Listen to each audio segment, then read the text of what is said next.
بسم اللہ الرحمن الرحیم۔ اشرف الانبیاء احمد مجتبی محمد مصطفیٰ صلی اللہ علیہ وآلہ وسلم عالم وجود میں رونق افروز ہوئے اور پاکیزہ بدن، ناف بریدہ ختنہ کٹے ہوئے، خوشبو میں بسے ہوئے، بحالت سجدہ مکہ مکرمہ کی مقدس سرزمین میں اپنے والد ماجد کے مکان کے اندر پیدا ہوئے۔ باپ کہاں تھے جو بلائے جاتے اور اپنے نونہال کو دیکھ کر نہال ہو جاتے، وہ تو پہلی ہی وفات پا چکے تھے۔ دادا بلائے گئے جو اس وقت طواف کعبہ میں مشغول تھے۔ یہ خوشخبری سن کر دادا عبدالمطلب خوشی خوشی حرم کعبہ سے اپنے گھر آئے اور والہانہ جوش محبت میں اپنے پوتے کو کلیجے سے لگا لیا، پھر کعبہ میں لے جا کر خیر و برکت کی دعا مانگی اور محمد نام رکھا۔ آپ صلی اللہ علیہ وآلہ وسلم کے چچا ابو لہب کی لونڈی صوبیہ خوشی میں دوڑتی ہوئی گئی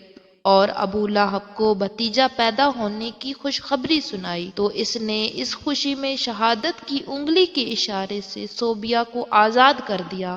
جس کا ثمر ابو لہب کو یہ ملا کہ اس کی موت کے بعد اس کے گھر والوں نے اس کو خواب میں دیکھا اور حال پوچھا تو اس نے اپنی انگلی اٹھا کر یہ کہا کہ تم لوگوں سے جدا ہونے کے بعد مجھے کچھ کھانے پینے کو نہیں ملا بجز اس کے کہ صوبیہ کو آزاد کرنے کے سبب سے اس انگلی کے ذریعے کچھ پانی پلا دیا جاتا ہوں۔ سب سے پہلے حضور صلی اللہ علیہ وآلہ وسلم نے ابو لہب کی لونڈی حضرت صوبیہ کا دودھ نوش فرمایا، پھر اپنی والدہ ماجدہ حضرت آمنہ رضی اللہ تعالی عنہا کے دودھ سے سیراب ہوتے رہے، پھر حضرت حلیمہ سعدیہ آپ کو اپنے ساتھ لے گئی اور اپنے قبیلے میں رکھ کر آپ کو دودھ پلاتی اور انہی کے پاس آپ صلی اللہ علیہ وآلہ وسلم کے دودھ پینے کا زمانہ گزرا۔ حضرت حلیمہ سعدیہ رضی اللہ تعالی عنہا کا بیان ہے کہ میں بنی سعد کی عورتوں کے ہمراہ دودھ پینے والے بچوں کی تلاش میں مکہ کو چلی۔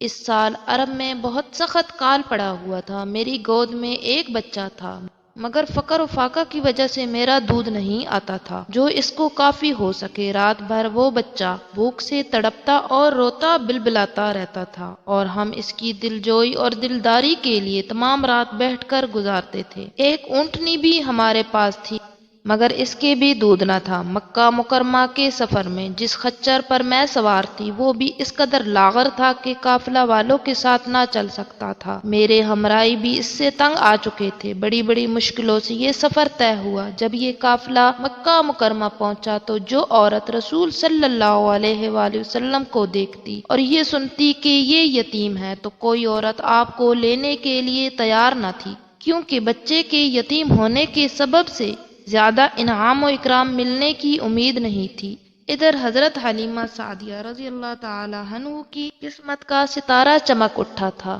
ان کے دودھ کی کمی ان کے لیے رحمت کی زیادتی کا سبب بن گئی، کیونکہ دودھ کم دیکھ کر کسی نے ان کو اپنا بچہ دینا گوارا نہ کیا۔ حضرت سعدیہ نے اپنے شوہر حارث بن عبد العزیٰ سے کہا کہ یہ تو اچھا معلوم نہیں ہوتا کہ میں خالی ہاتھ واپس جاؤں، اس سے تو بہتر یہی ہے کہ میں اس یتیم کو ہی لے چلوں۔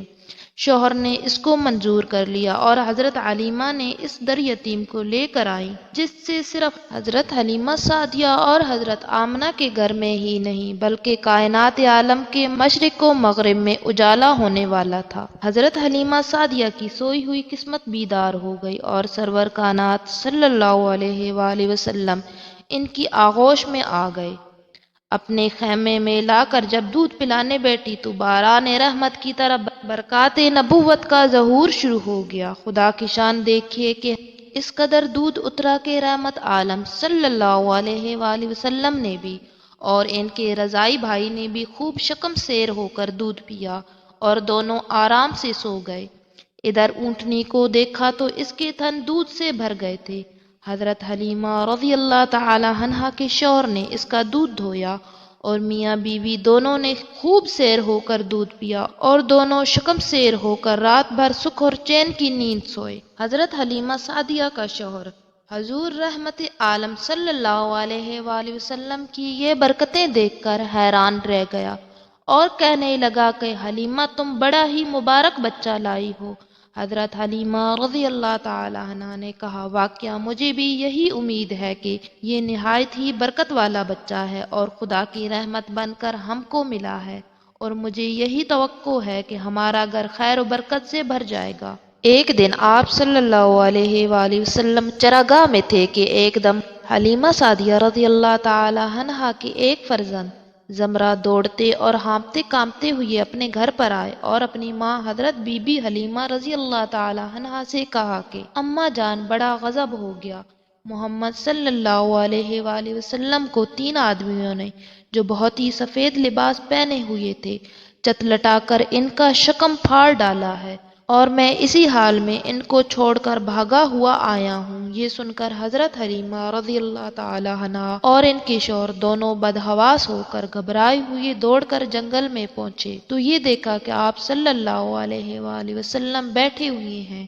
مگر خوف و ہراس سے چہرہ زرد اور اداس ہے۔ حضرت حلیمہ رضی اللہ تعالی عنہا کے شوہر نے انتہائی محبت کے لہجے میں پیار سے پوچھا کہ بیٹا کیا بات ہے؟ آپ صلی اللہ علیہ وآلہ وسلم نے فرمایا کہ 3 شخص جن کے کپڑے بہت ہی سفید اور صاف ستھرے تھے میرے پاس آئے اور مجھے لٹا کر میرا شکم چاک کر کے اس میں سے کوئی چیز نکال کر باہر پھینک دی، اور پھر کوئی چیز میرے سینے میں ڈال کر شگاف کو سی دیا، لیکن مجھے ذرا برابر بھی کوئی تکلیف نہیں ہوئی۔ یہ واقعہ سن کر حضرت حلیمہ رضی اللہ تعالی عنہا اور ان کے شوہر دونوں بے حد گھبرائے،